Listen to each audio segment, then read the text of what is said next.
Hi,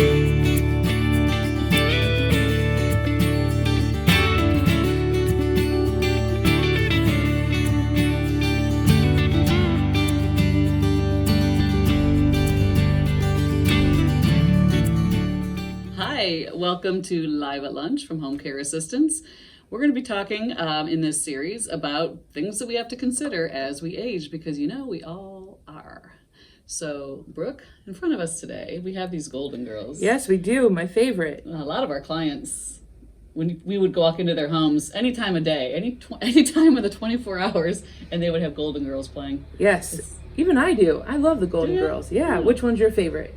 Dorothy. Dorothy? Yeah.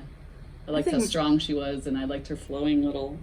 Yeah, I think Sophia's my favorite. She always has something to say. You have a daughter named after. I do. Sophia Estelle, actually. So awesome. Yes. Well, today we're going to have Melanie Hankinson. She's here to talk to us. And how are you today? I'm good, ladies. How are you? Good. What's your favorite golden girl? I'm with you, Sophia. Yeah? She's funny, isn't she? She's hysterical. I can't wait for the day when I get to be just cranky. Well, as we age, crankier. sometimes we do get cranky, don't we? Yeah. Well, specifically when we have restrictions, right? Absolutely. So how has COVID affected the elder care industry? It has affected us in absolutely every aspect. We've had to, I think the term is pivot, and we've had to pivot on how we advocate for our clients. So, we have not been able to go to the hospital a lot of times. Oh boy, that's true. And that's why a lot of times they hire you, right? To make sure that you advocate for them in a hospital. Absolutely. And we've brought people home maybe prior to discharge, just because we've had the resources to have people at home with 24/7 care, a concierge physician. We have a nurse advocate on staff. You have all the resources. We have all the resources. And you're a big key to that. That's right. So we've had, we've tried to advocate remotely and, bring people home. What were the early days of COVID like? Do you remember that feeling and what that was like for you? Because, man, it was a shock to our system, right? We came to work, we kind of stared at each other like, now what? Yeah. How do we make this work? We had a lot of responsibility on all of us. Well, we luckily have been working out of our home offices, so that technology was not an issue. Like some people were like, okay, I don't have a home that is set up for or conducive to working out of your home. We that didn't change for us.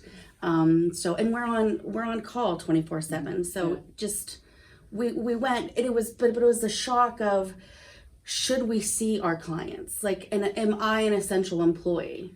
Because really right now, my nurse advocate is the one that's seeing most of our clients, because I feel that she's an essential employee and I am the owner, but I don't feel like necessarily I need to see people to protect them and to limit exposure.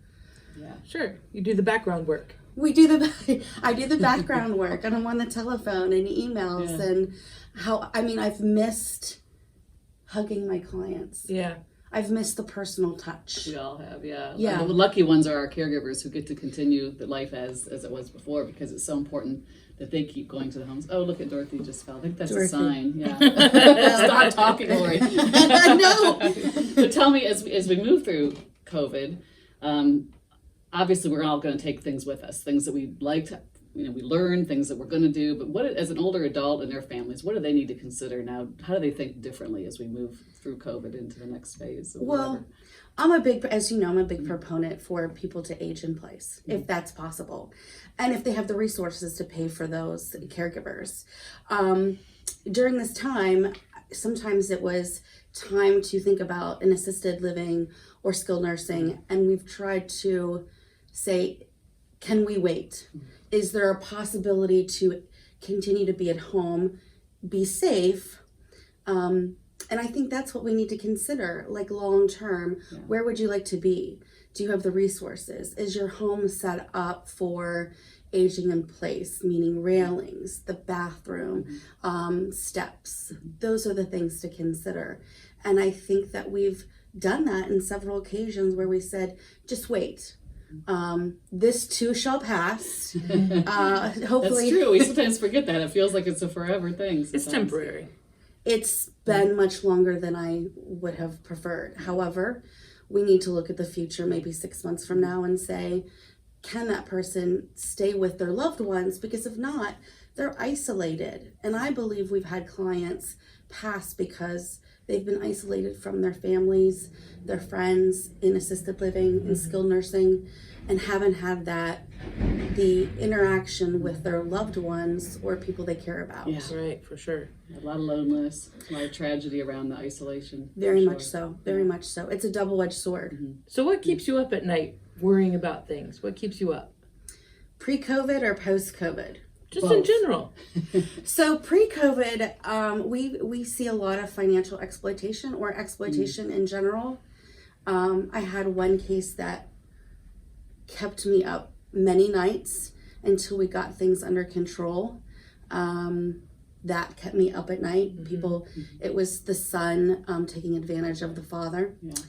And that really bothered me. Sure. Post-COVID, making sure people are safe. Yeah. Safe and not isolated. Right. And being able to live their best life under these circumstances. Yeah. That's a lot. It's a lot of weight you carry. Well, it's a lot of weight we all carry. True. Well, then what energizes you? If that's what keeps you up at night, what gives you the push to keep going? When a family member or a client says, I couldn't have done this without you, Well, without your help. Yeah. And you're like, thank you. Mm-hmm. Yeah. And some, we only advocate maybe for a week or two because they're at their end and they just don't know where to go and navigate. And we just had someone recently and they said, we just don't know what we have done. Mm-hmm. Well, You're that's an important awesome. part. Yeah. You're making a difference. We're making a difference. Yeah. Well, I think both home care assistants and IKOR is changing the way the world ages, right? I like that, Brooke. Oh, I wonder Way to work why. that in there. So, Brooke, how do people first, Melanie, how do people get in touch with you? Tell our audience. Well, The millions and millions watching. for a lot of different ways, because a lot of people don't know what a geriatric care manager is, nor do they know that the resources out there. So partners like you will refer to us when things get out of the scope of your practice.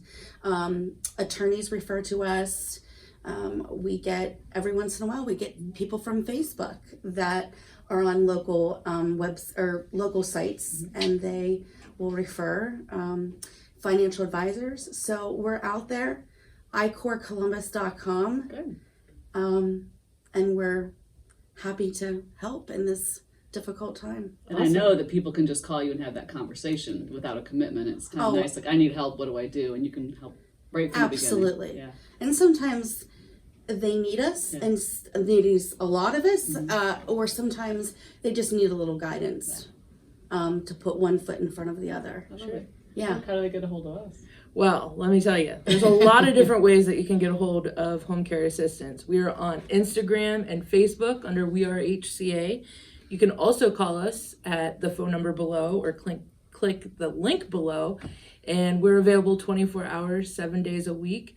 We're located in beautiful Upper Arlington and Tremont Center, and you can just stop on by and let's start the conversation. We had somebody come by today. We did. Just an old friend of ours who used to work in Tremont Center came by today and said he needs help with a friend. Yep. So we're always here and ready to talk. Yeah. Do you feel like that you're more busy during this time? It's a different kind of busy. You know, we're caring. We've always cared for not just about clients, but the caregivers as well. But now they've needed, especially at the beginning, the extra reassurance, the extra protection, the extra help. So it's changed the way that we do things too. Yeah, thanks for asking. Absolutely. Yeah. All right, that's it for Live at Lunch. Thanks. See ya. Thanks, Melanie. Thank you.